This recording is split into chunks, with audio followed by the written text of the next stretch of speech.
Que el Señor te bendiga. Es un gusto siempre estar aquí en la casa de Dios. Quiero darte de vuelta la bienvenida y que hoy el Señor te pueda hablar. Dice uno de los versículos que leyó Rudy en el Salmo 27, en el versículo 11 dice: enséñame, oh Jehová, tu camino y guíame por senda de rectitud. Dice, a causa de mis enemigos. ¿Cuántos tienen enemigos? Todos. Pero dice el libro de Efesios, dice Pablo en el capítulo 6, versículo 12, que nuestra lucha no es contra sangre ni carne, sino contra principados, potestades, gobernadores de las tinieblas.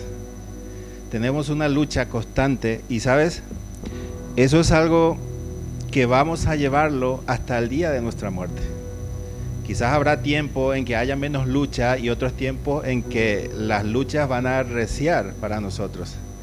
Y son tiempos en los que el mismo salmista dice: enséñame tu camino, ayúdame en mi camino, porque son muchos mis enemigos.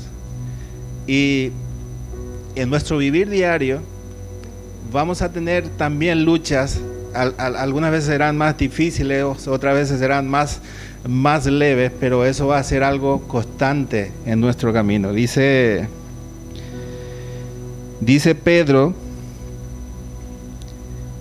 Primera de Pedro 5:8 dice: sed sobrios y velad. ¿Sabes por qué necesitamos velar? El mismo Pedro dice: porque vuestro adversario está como un león rugiente, buscando a quien devorar. Constantemente somos blanco de ese enemigo espiritual que no vemos, pero que cuando llega a nuestras vidas puede hacer mucho daño. ¿Y qué necesitamos hacer para evitar esas luchas? No lo vamos a poder evitar, pero podemos sobrellevarlo, podemos conseguir la victoria. Sigue diciendo Pedro, dice: al cual resistid firmes en la fe. Podemos resistir al diablo aunque la situación sea difícil, aunque el momento sea complicado para nosotros. Podemos resistir esa lucha, podemos vencer en esa lucha. Dice Santiago, dice: someteos pues a Dios, resistid al diablo. ¿Sabes qué pasa cuando tú resistes al diablo? Dice Santiago: huirá de vosotros. Pablo nos enseña en Efesios que nuestra lucha es contra espíritus, contra potestades, principados que tienen dominio, que tienen autoridad sobre el mundo, pero no tiene autoridad sobre ti porque tú eres un hijo de Dios. Pero ¿sabes una cosa? Sí tiene el poder de poder influenciar tu mente. Y allí dependerá de que Él pueda triunfar contra ti, de que Él te pueda vencer en tu relación con Dios. Porque es ese Dios el que te va a guardar en esos momentos. Porque dice Pedro: velad, sed sobrios y velad. La palabra sobrio en la traducción encontramos que significa ser discreto, pero aparte de ser discreto dice también vigilante. Una persona que vigila constantemente. Y después, a continuación, sed sobrios y velad, que la traducción directamente es vigilar, estar despierto. Pues esa debe ser nuestra actitud ante la adversidad que recibamos en este mundo, en nuestro vivir diario, porque van a ser muchas. Pero ¿sabes una cosa, mi hermano? Tenemos una promesa de la palabra que dice que todo eso obra para bien. Eso te ayuda a tu vida espiritual, te va a ayudar en tu madurez, porque esas luchas, cuando arrecian en tu vida, el final de esa lucha va a ser un cambio para tu vida. Algo bueno para ti viene de parte del Señor cuando tú sales victorioso de esas luchas. Amén. Vamos a orar y vamos a entregar este tiempo en las manos del Señor. Señor, te doy gracias. Gracias por la vida, gracias por tu bondad, gracias por este lugar, Señor. Gracias por darnos esa oportunidad de poder reunirnos en este lugar, de poder buscar tu rostro, de poder alabarte, adorarte, de poder amarte, Señor. Señor, entregamos este tiempo en tus manos, Señor. El tiempo de tu palabra, que seas tú hablando, Señor, que seas tú ministrando, Señor. Que seas tú, Señor, trayendo ese mensaje, que seas tú abriendo nuestra mente, nuestro corazón a tu palabra, Señor. Ayúdanos a someternos a ti, Señor. Ayúdanos a ser sobrios, a ser vigilantes. Y ayúdanos por sobre todas las cosas, Señor, a amarte a ti con toda nuestra mente, con toda nuestra fuerza, Señor. En el nombre de Jesús. Amén y amén. Quiero que vengas conmigo al libro de Primera de Reyes. Yo quiero compartir contigo de un hombre de Dios, de un siervo con mucha unción, que en este pasaje nos demostró de que él también tenía sus luchas. Y vaya qué lucha le tocó vivir en este tiempo a él. Vamos a leer sobre Elías, uno de los mayores profetas que tuvo la humanidad. Dice la palabra de Dios: Acab dio a Jezabel la nueva de todo lo que Elías había hecho y de cómo había matado a espada a todos los profetas. Entonces envió Jezabel a Elías un mensajero diciendo: Así me hagan los dioses y aún me añadan si mañana a estas horas yo no he puesto tu persona como la de uno de ellos. Versículo 3 dice: Viendo pues el peligro, se levantó y se fue para salvar su vida.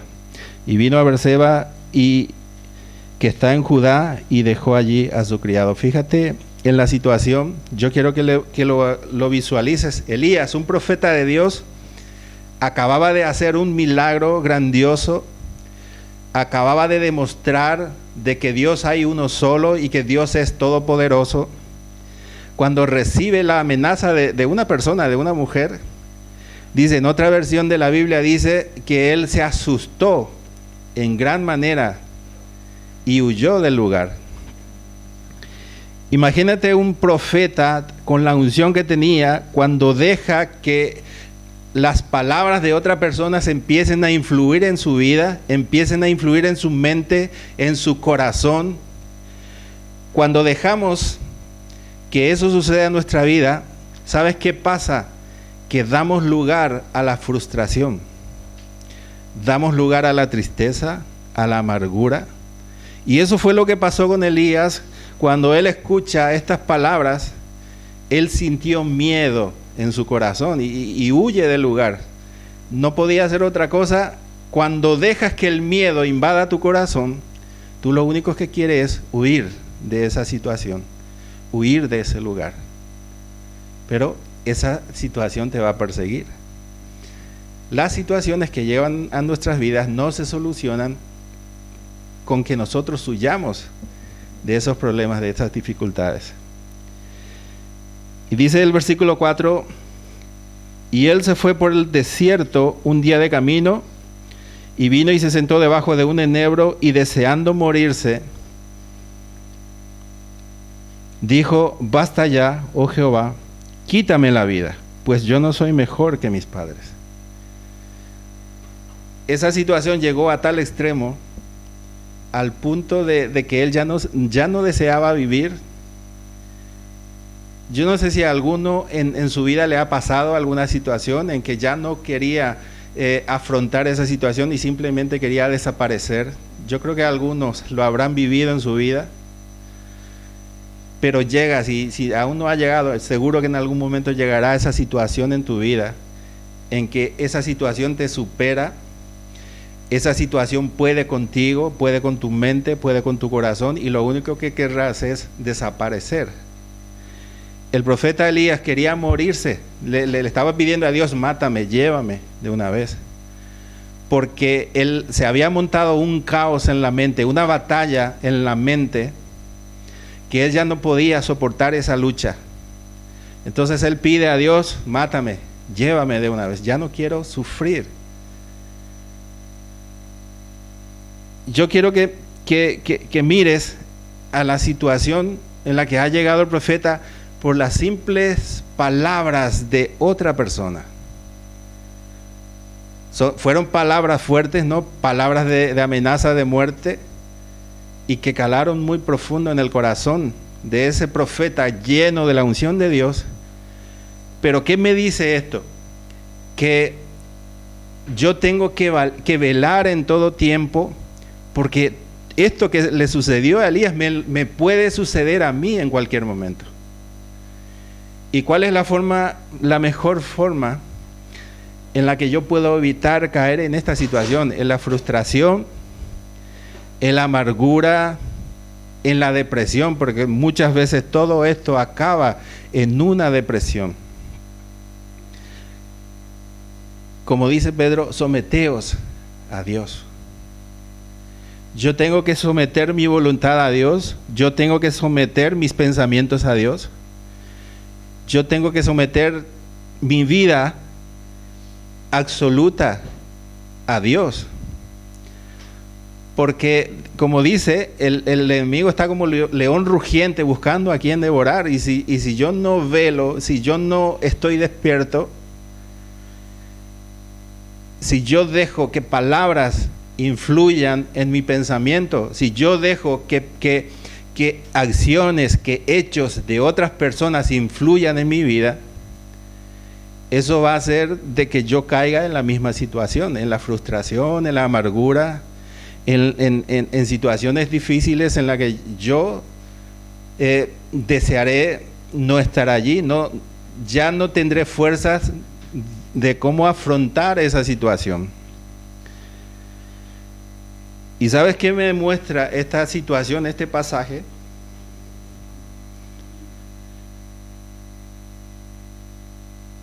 Versículo 5 dice: y echándose debajo del enebro, se quedó dormido, y he aquí luego un ángel le tocó y le dijo: levántate y come. ¿Sabes qué me muestra Dios en este pasaje? Que en medio de la situación, en las circunstancias más difíciles en mi vida, Él tiene cuidado de mí. Él tiene cuidado de nosotros. Nunca nos abandona, Él nos sostiene con su mano. Es cierto, Él permite que pasemos estas situaciones, pero que nuestro pensamiento y debemos tener siempre la certeza de que Él nunca nos suelta, nunca nos abandona. Y es lo que hizo con Elías. Envió un ángel para cuidarlo, para alimentarlo. Y dice: entonces él miró, y aquí a su cabecera una tarta cocida sobre las ascuas y una vasija de agua, y comió y bebió y volvió a dormirse. Dios le está dando la oportunidad a Elías de relajarse un poco, de tener un descanso, porque necesitaba un descanso físico para poder traer una calma a sus pensamientos. Y dice, versículo 7 dice: y volviendo el ángel de Jehová, la segunda vez lo tocó, diciendo: levántate y come, porque largo camino te resta. Se levantó pues y comió y bebió, y fortalecido con aquella comida, caminó 40 días y 40 noches hasta Horeb, el monte de Dios. Mira, fíjate que en esta situación Dios ya empieza a obrar en su vida. Dios le da un descanso, Dios le da un alivio en ese momento de esa situación, y Dios lo fortalece. Y sabes, él caminó 40 días y 40 noches para llegar hasta un lugar que Dios determinó, que era el monte de Dios. Dios le da ese alivio en el corazón, y Dios le da, dice, fortalecido, caminó 40 días y 40 noches. Versículo 9.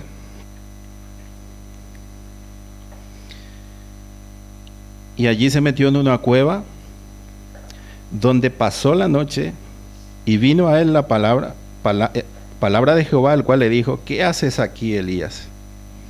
¿Dónde se metió Elías? En una cueva. ¿Sabes? Nosotros buscamos muchas veces una cueva donde meternos cuando las situaciones son muy difíciles para nosotros. Queremos escapar de la situación, queremos un lugar donde poder refugiarnos, pero eso lo tenemos en la mente, cuando a la realidad tenemos un lugar donde refugiarnos. Tenemos promesas maravillosas en la Biblia que nos dice que Él nos acompaña, que Él está con nosotros, que Él no nos abandona, que estará con nosotros hasta el fin del mundo. Y muchas veces estas situaciones difíciles que llegan nos hacen olvidar que hay una infinidad de promesas para cada uno de nosotros. Versículo 10 dice: Él respondió: he aquí un vivo celo por Jehová, Dios de los ejércitos, porque los hijos de Israel han dejado tu pacto, han derribado tus paredes y han matado a espada a tus profetas, y solo yo he quedado y me buscan para quitarme la vida. Él todavía seguía temiendo por su vida, todavía había miedo en su corazón. ¿Sabes? Eso es lo que el enemigo quiere meternos en la mente, en el corazón: el miedo, la intimidación, tratar de intimidarnos para que nosotros no avancemos en los propósitos de Dios, para que nosotros no crezcamos espiritualmente. Entonces Dios le habla a Elías y dice, versículo 11, y le dijo: sal fuera y ponte en el monte delante de Jehová. Y he aquí Jehová pasaba. Fíjate en este versículo, dice: y he aquí Jehová pasaba, y un grande y poderoso viento que rompía los montes y quebraba las peñas delante de Jehová. Fíjate lo que dice: pero Jehová no estaba en el viento. ¿Sabes? Cuando nosotros centramos nuestra mente en el caos, en la tormenta, en el viento que hace un ruido infernal, cuando centramos nuestra mente, ¿sabes una cosa? Allí no vamos a encontrar a Dios. Él no está dentro de ese viento, Él no está dentro de esa tormenta. Y sigue diciendo: y tras el viento, un terremoto. ¿Qué es lo que causa una tormenta? Caos, destrucción, mucho ruido. Un terremoto, ¿qué causa? Caos, terremoto, mucho ruido, mucho caos. Es una metáfora refiriéndose a la batalla que estamos teniendo en ese momento en nuestra mente. Y dice: pero Jehová no estaba en el terremoto. Él no está en el ruido, Él no está en el caos, Él no está en lo que tú te estás entrando en ese momento, en ese problema, en esa dificultad. Dios no está. Tú no lo vas a encontrar en Él, en el viento ni en el terremoto. Y dice: y tras el terremoto un fuego. ¿Qué causa el fuego? Destrucción. El fuego lo quema todo, destrucción. Y dice: pero Jehová no estaba en el fuego. En el momento de tu dificultad, de tu situación, mientras tu mente está centrada en el caos, tú no vas a encontrar a Dios en ese caos. Y fíjate lo que dice: y tras el fuego un silbo apacible y delicado. Cuando buscamos la traducción de silbo, habla de voz o de un sonido. Y déjame decirte que en medio de ese caos, de ese ruido, de esa dificultad, tú tienes que buscar esa voz apacible que te está hablando constantemente. Quita tu mente de esa tormenta, de ese terremoto, y escucha esa voz apacible que te está hablando en ese momento.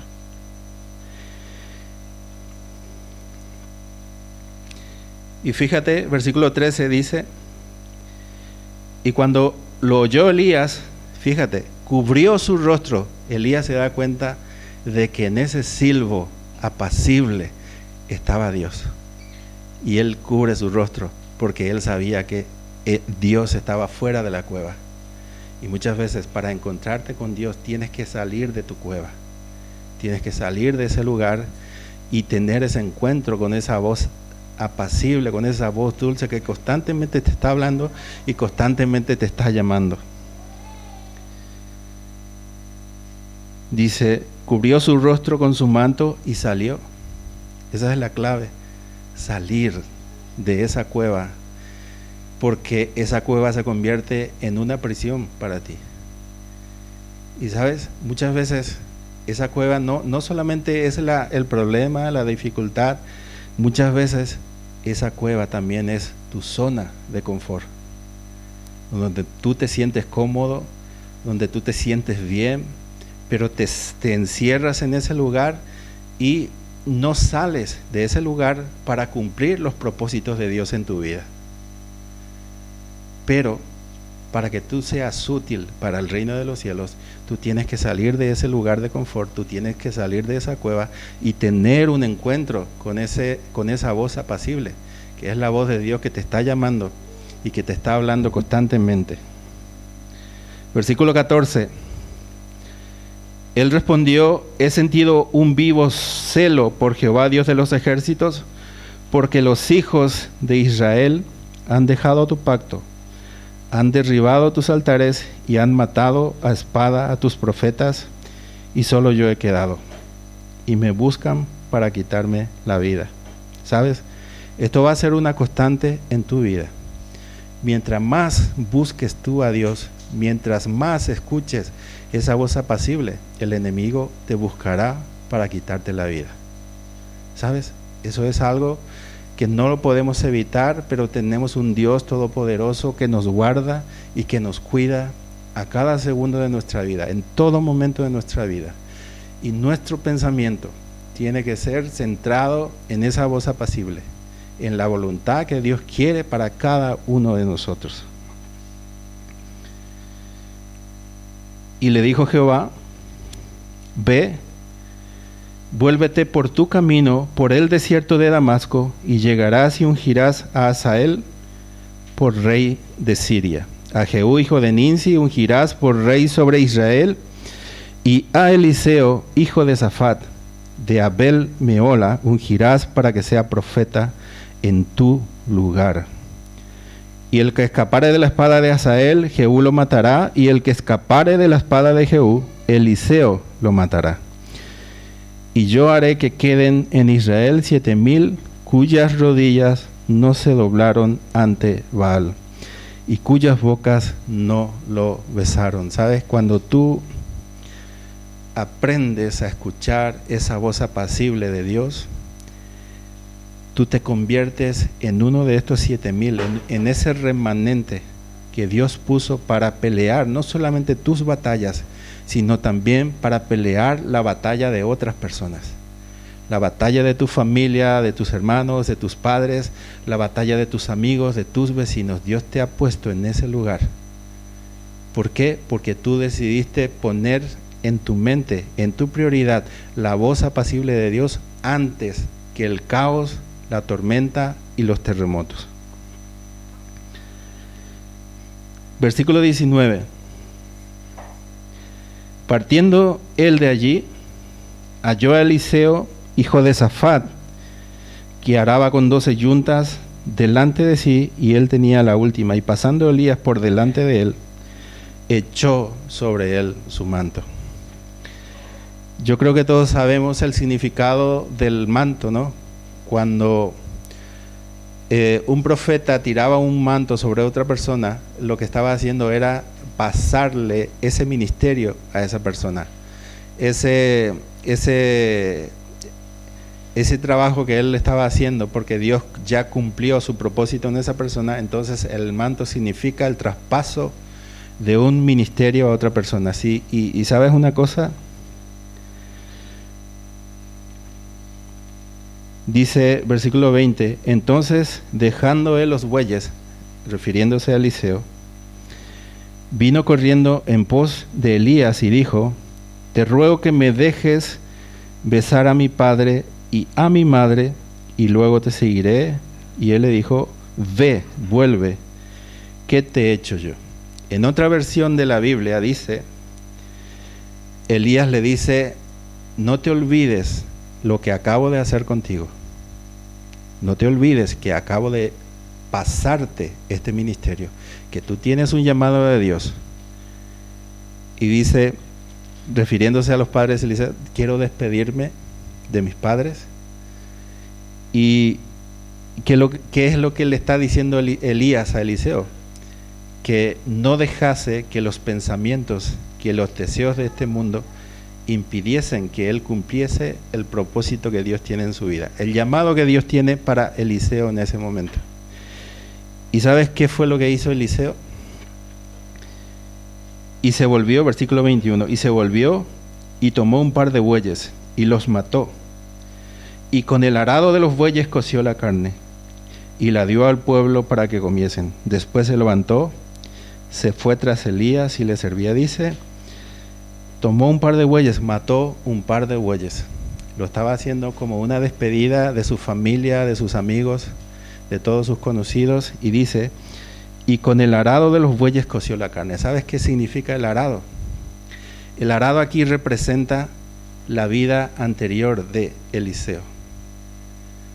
Él era un agricultor, ¿no? Que tenía tierras y lo que él hacía era su instrumento de trabajo. Él araba, sembraba, cosechaba con eso. Y aquí lo que está mostrando Eliseo es que él estaba renunciando, al quemar ese arado, él está renunciando a esa vida. Y está tomando el manto de Elías. Él tomó esa decisión diciendo a sus conocidos, a sus padres, hoy yo renuncio a esta vida y lo estoy demostrando quemando este arado. Y yo recibo el manto y yo decido servir a Dios. Y cuando tú tomas ese manto, ¿sabes una cosa? Las luchas, las dificultades serán una constante en tu vida. Pero en ese momento difícil, yo quiero que te acuerdes del profeta el profeta Elías. Todo lo que sufrió en un momento de situación que él deseó morirse, pero Dios en ningún momento lo dejó. Y que eso es lo que Dios hará contigo. Cuando tú tomas ese manto, cuando tú decides servir a Dios, Dios nunca te va a abandonar. Él siempre te va a acompañar, te va a fortalecer, te va a guiar en todos tus caminos, porque Él necesita levantarte a ti, porque Él tiene un propósito en tu vida, la de ser bendición para muchas personas. Dios te está preparando para llevar ese mensaje a otras personas que necesitan escuchar ese mensaje. Y hay personas que están esperando de ti, porque Dios dispuso que seas tú el que lleve ese mensaje a esas personas.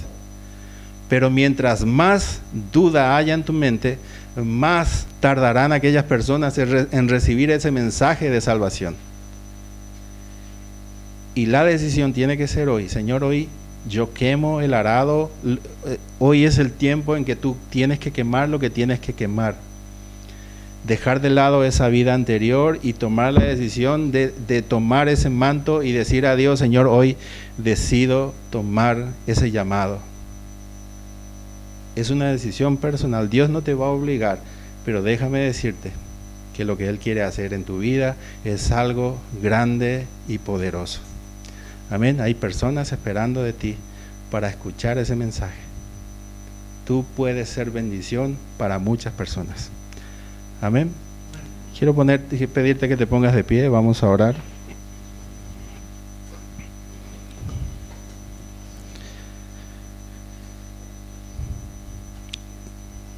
Señor, gracias. Gracias por tu bondad, gracias por tu amor, Señor. Gracias por todo lo que recibimos de ti, Señor.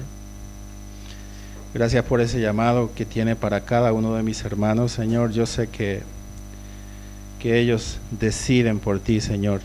Sin importar lo que venga, las luchas, las dificultades. Yo sé, Señor, que ellos han decidido por ti, Señor, y yo sé que tú los levantarás para un propósito poderoso. Señor, yo bendigo sus vidas, Señor, y hoy pido, Señor, que seas tú lo primero en sus vidas, Señor, que ninguno centre su mirada, Señor, en las tormentas, en los terremotos, en el fuego, Señor, sino que cada uno esté presto, Señor, para escuchar esa voz apacible, Señor, que es tu voz, Señor. Y enséñanos, Señor. Tú dices que tus ovejas oyen tu voz, Señor, y yo sé que mis hermanos oyen tu voz, Señor, y son obedientes a ti, Señor. Bendigo sus vidas. Bendigo, Señor, a aquel que tiene un ministerio. Bendigo ese ministerio, Señor, que sea fructificado y prosperado, Señor, conforme a tu voluntad, Señor.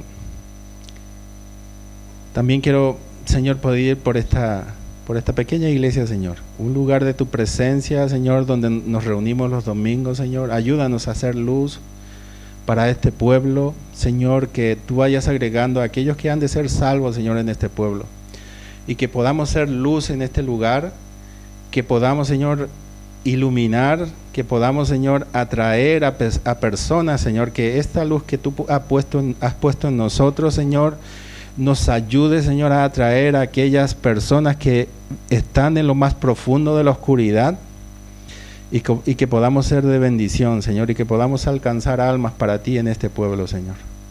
Te bendecimos y te glorificamos a ti. Reconocemos, Señor, que tú eres el único Dios todopoderoso y el único que merece toda la gloria y toda la honra, Señor. En el nombre de Jesús, amén. Que el Señor te bendiga.